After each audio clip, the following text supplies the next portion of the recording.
Brianna, aka Simon Slays. I just wanted to do something fun for spooky season, so that is why I did this whole little look. The little intro transition that I did, if you know, you know. So in this video, I'm going to review Wildbones Sliders. I've had these for 2 years. I can't wait to tell you what I think of them. I have now tested them. I have a full review coming for you. As soon as I go wash off all this, I will see you in a second. All right, so let's get right into the review of these Wildbones Sliders. I'm going to tell you how they slide, how they skate. I'll tell you the material, cost they are current. This video is going to be in depth, so everything you want to know about these, I've tested them, I've skated them, I installed them, and we have a little fun story about how I even got these sliders in the first place. I want to keep this review very informative and helpful for you to help you make a choice about if these sliders are right for you and what you are looking for. So basically, I'm just going to go over everything you want to know, and then at the end I'm going to include the story about how I was gifted these for free 2 years ago. So stay to the end if you want to hear that story.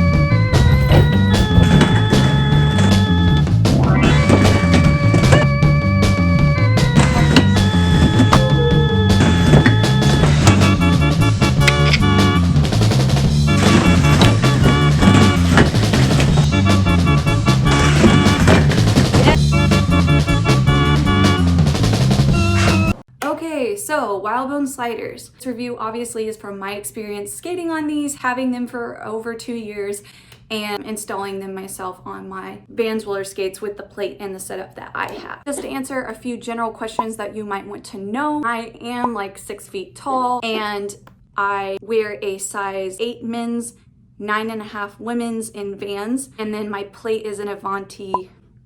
I always forget the size. I'm just gonna include it here. And then I have the CIB wide grind trucks, and then I have the Wildbones Sliders. I'm pretty sure that mine are a size large. In case you have a different one, there's about 6 different plates that these are most compatible with, and I will give you a quick overview of those so you can know right away if these are even compatible with your skates. There's also quite a few things you're gonna need to do to know what size Wildbones slider you should get. So when I started digging into the research on sizing Wildbones sliders, it's pretty intense. It's not just what plate do you have, what size, like there's a lot of things that you're gonna need to look at to determine which size Wildbones slider you want. I think currently it's like kind of like a custom order when you fill out their form to order a pair of these. So you're gonna need a measuring tape and you're gonna need your skates, and you're gonna measure different parts of your skates to determine if these are compatible. Make sure you check your plate. These are the ones that are compatible with the Wildbones sliders. These are definitely not.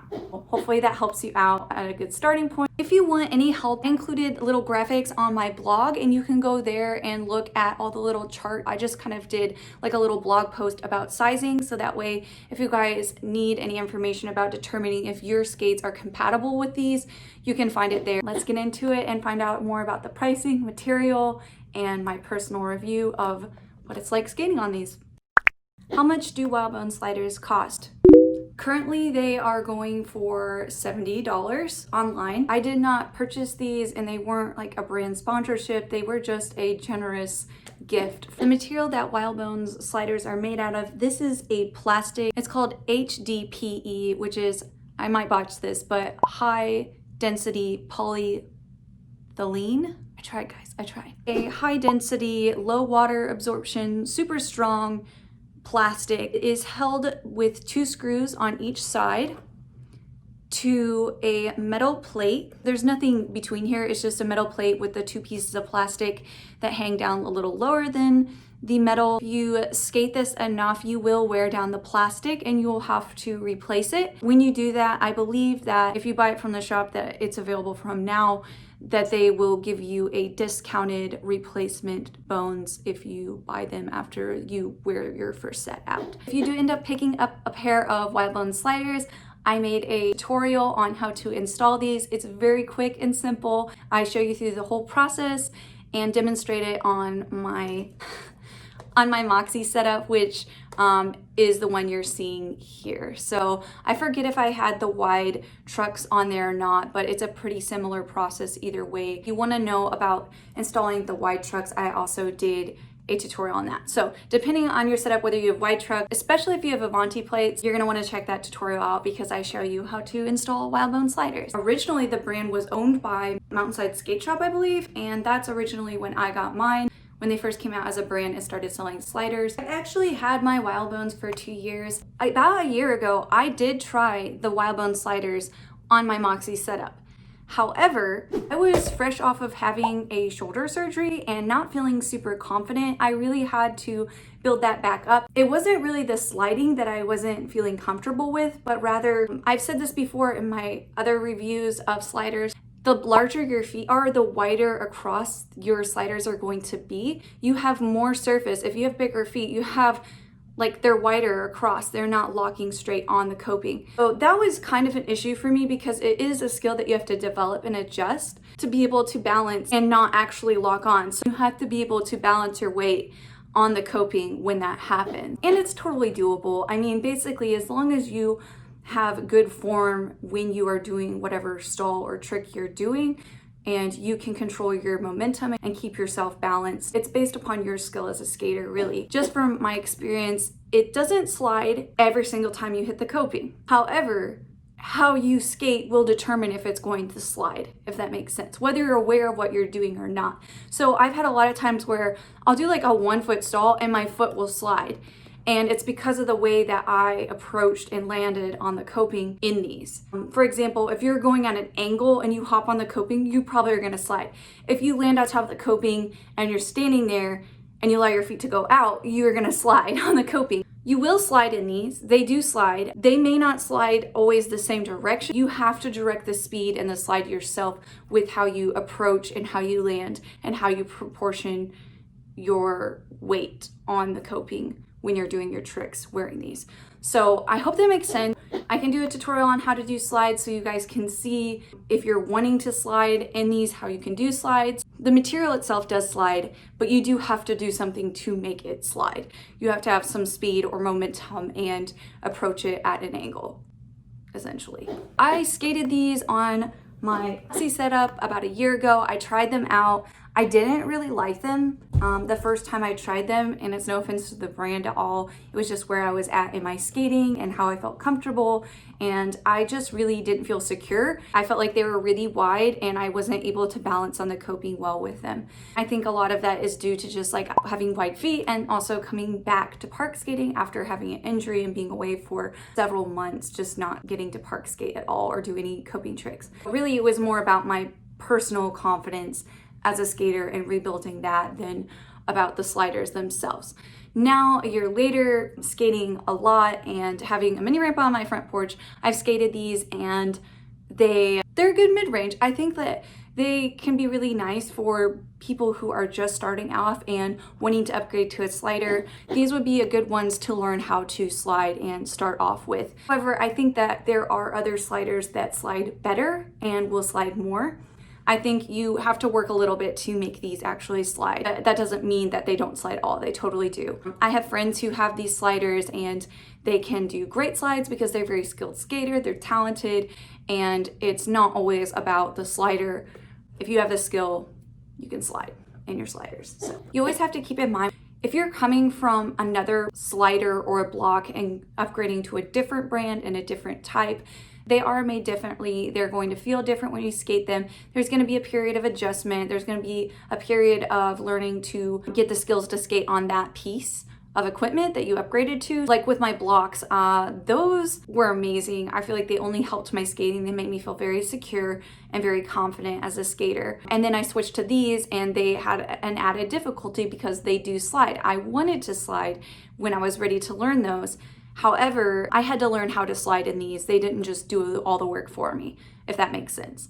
So I think they actually are really great for beginners because you actually have to learn how to slide as a skating skill in order to slide in these, in my experience. And they did sometimes slide on their own without me trying, but that was more just like how I was landing in my stalls and not really paying attention to those details. And also just figuring out what these feel like skating in them for the first few times. If you are thinking about getting some sliders, just keep in mind that it does require some more skill level to be able to slide and to be able to skate on sliders. And it's my best recommendation that you want to get your stalls really solid before moving into doing slides on the coping. And along with learning how to stall, just learning how to balance your weight and how to control your speed on skates when you are approaching the coping and coming off of it. My recommendation about the Wildbones Sliders is that before you get any kind of slider that is actually going to slide on the coping,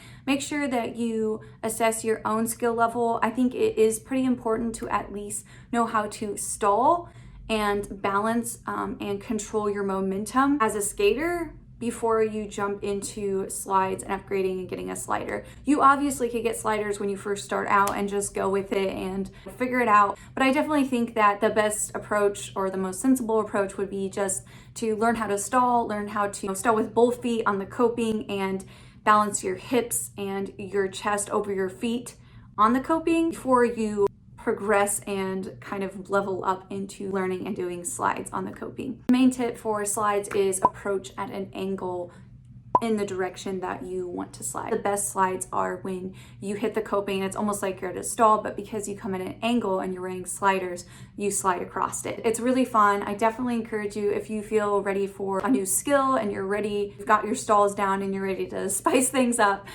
definitely get some sliders and try it out because it's a whole lot of fun. And lastly, I think one of the biggest tips I can hand to you before you strap on some sliders and hit the coping with your skates on is be mentally prepared that you are going to slide. When I first slid for the first time, I wasn't expecting it. I did approach from an angle and I hit the coping and I slid. And I was so shocked I slid, I just fell because I was so surprised. And maybe that won't be your experience. I hope not. Mentally prepare if you get some sliders that you're going to be sliding. Slides are not as hard as a lot of skaters think. It's really all about your approach and your speed and the fact that you can keep your weight balanced when you do land on the coping with your both feet on the coping so you can slide. As always, you can check my roller skate tricks playlist. I put any kind of park roller skating tricks that I've done a tutorial on in that playlist, and you can watch through and see all those there. Thanks so much for watching. I hope that this review is helpful. If you have any more questions for me about the Wildbones Sliders that I didn't cover in this review, be sure to drop them below in the comment section of this video and I'll get back to you. I also did leave a little pinned comment there for you to drop those questions. So if you have them, make sure that you drop them below and I will answer them in that thread. And then that way everyone can find all the questions in one big thread on this video and you don't have to go searching through to find them. If you appreciate this video, make sure you give a big like and let me know. Love you guys. I will see you in the next video. See you then. Bye. So I'm going to tell you the story about how I got my sliders for free because it's a cool one. When Wildbones Sliders first came out about 2 years ago, and they actually did a logo design contest. Essentially, they opened it up to the skate community, they posted to their Instagram and said, design our logo and get a free pair of Wildbones Sliders. So I was like, heck yeah, I would love that. So I entered and I have here with me my old sketches. So I'm going to show you guys in this huge sketchbook. At the time I had just been through a shoulder surgery. So I had a lot of time on my hands and I was feeling like art was something I could do. Let me see if I can find some of the drawings that I did. Okay, I found it. This was the design that I submitted. It was kind of like an 80s type logo design. I thought it was cool. This was my entry into the Wildbones logo design contest. And then these were all my other little ideas as well. I drew a lot. So you can see the original one there. I kind of like this guy. I drew these little sketches and then I actually made this into a graphic and like put it on a shirt to show what it would look like if it was on some merch. Yeah, it was a really fun like experience doing that. They announced the 3 winners, but I got an Instagram message from the owner and they said that they were deciding to give away a pair of Wildbones Sliders to everyone who entered the logo design contest, which was extremely generous of them. So a whole bunch of skaters who did draw a logo design and entered the contest got a free pair from Wildbones. So that was super cool of them. However, at the time I had just had my shoulder surgery, so I wasn't able to skate. I wasn't allowed to skate. I wasn't cleared to skate by my doctor. until several months later, because it was only like a month from when I had my surgery. I hadn't even taken my sling stabilizer off yet. I hadn't even used my arm in a month. So I was not going to be allowed to park skate and do any sliding anytime soon. So I actually built this skate setup around that time. However, I did not put my Wildbones sliders on my skate. I put them on my moxi setup, and I chose my other blocks to put on these skates because they were more secure and I knew they wouldn't slide. And I didn't actually want to be sliding coming back after having shoulder surgery. I wanted to be super secure while I was skating, so I felt more safe and secure putting the other blocks on this setup. So only recently did I switch my skates out and put these sliders on and start skating on them. I hope that you all have a safe and fun and spooky Halloween. Stay safe out there, you guys.